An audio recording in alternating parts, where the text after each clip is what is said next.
Hi, Coach. Coach, yun muna. 3-0, 1 loss pa. Well, 3-0, all you can think about is just trying to get over one game and try not to be swept. So, yun lang naman ang pwede mo isipin at this point. Nasasaya lang kami dito sa opportunity. This could have been our best chance to win against San Miguel. We would have been back in the race. Pero yun nga, sa crucial game, you go down 0-3, it's almost impossible to get back. But if we had 1 and 2, medyo ano pa yun, medyo maganda pa odds nun. So we're in a deeper hole, but sabi ko nga, we're in a long game. We want games like this, you want to be able to play the best teams, find ways solving yung mga strengths ng mga ibang teams, trying to improve on our weaknesses. So, on that end, we're achieving it. Tingin ko, we're getting to be a better team every game. Of course, natatalo, pero pagpasok namin dito, sinasabi ko naman na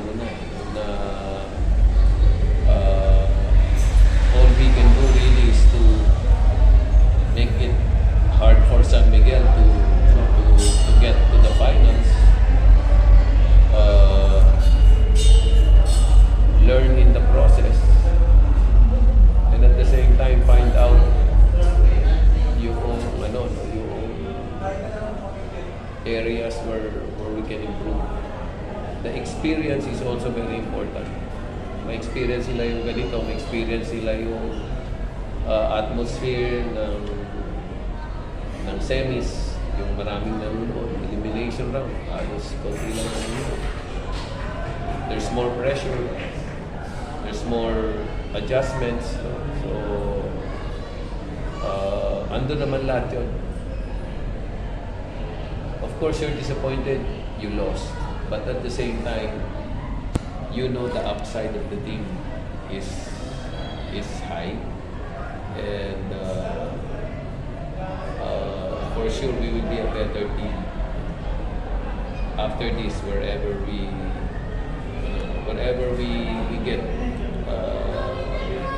get to, manalo kami isa pa, matalo kami, masweep kami, we'll be a better team next conference. Coach, what happened after the game? On your end, what happened between Terence and may konting... Basic respect. Sa basic respect na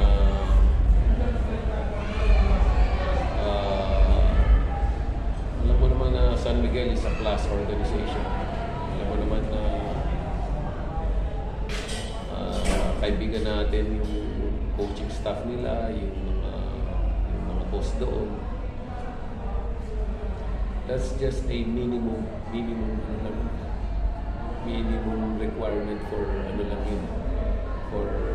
for respect. Wala naman tayong quotient sa sa semis. And hindi naman bagong player si Terence. I'm sure alam niya yun. So,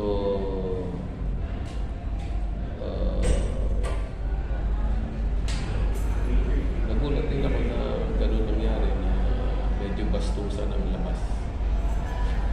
So,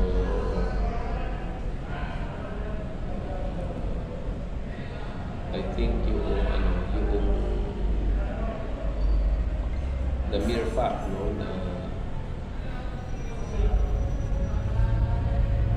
they're the seeded number 1, they're the best team, they're the best record, they're the best talent. That in itself should make them a class organization. And part of being a class organization is giving due respect doon sa mas mababa sa'yo. Pero yun nga, hindi nangyari. So, nagalit din ako. I lost my temper. Pero deserving sila. Kung bastusan naman ang labanan. Ayaw mo naman mambastos, pero pag binabastos ka, naman mo magpapahuli ka na sa mga ganun. So it's just an expression of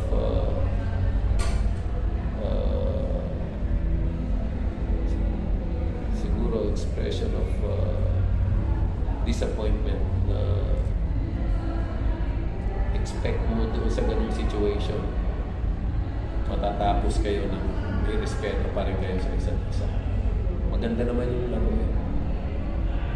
Wala namang nangyaring untoward.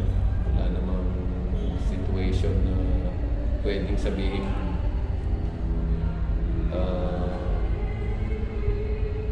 nagjo-justify sa ganun. So, yun lang.